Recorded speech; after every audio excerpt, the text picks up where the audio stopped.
You know who it is, everybody. I am back once again with another hair tutorial. Today I'm showing you how to achieve these faux crochet locks. No cornrows needed.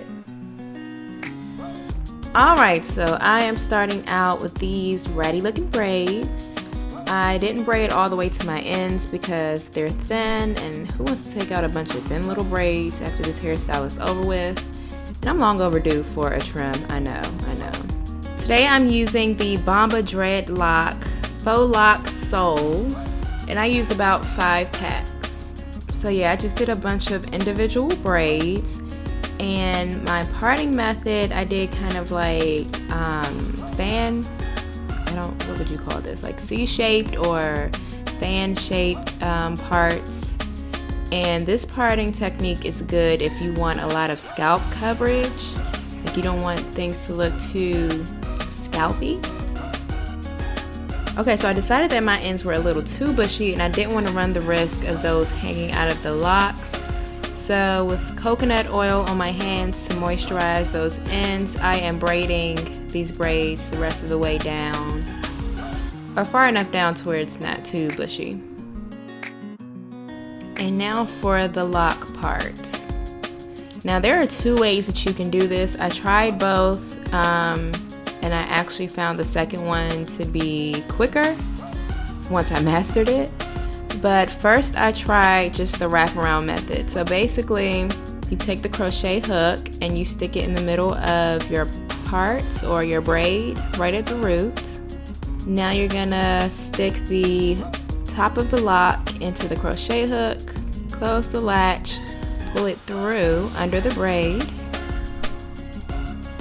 And now you're going to take that loop and pull both the braid and the lock through it and tighten at the root.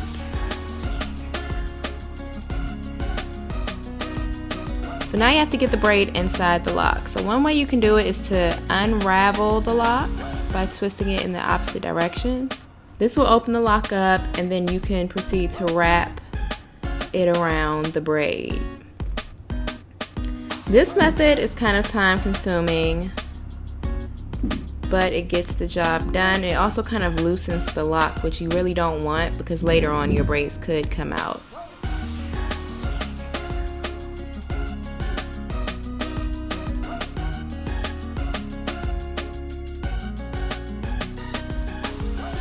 So for the second method, you start the same way. You insert the hook under the braid. Try to do it in the middle. Insert the lock into the hook.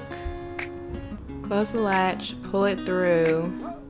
And once again, you're gonna pull the braid and the lock through the loop and tighten at the root.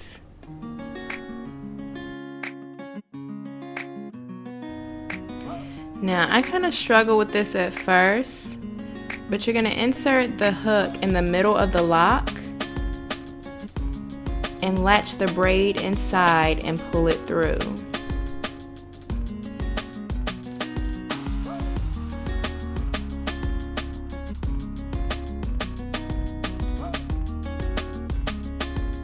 By the end, I found that it's easier to actually kind of combine these methods. I started by wrapping the very top of the braid, and then I proceeded to do the pull through method using the hook and the lock. The ends were really easy. It was the root that was a little tough for me, especially if the braid is thick at the top. But as I said, as I went along, it got easier and easier.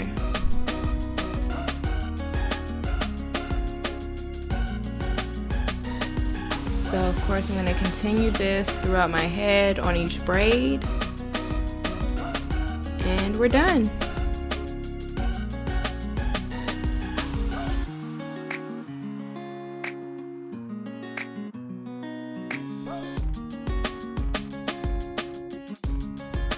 That's all I have for you guys today. Thank you for watching, and be sure to subscribe.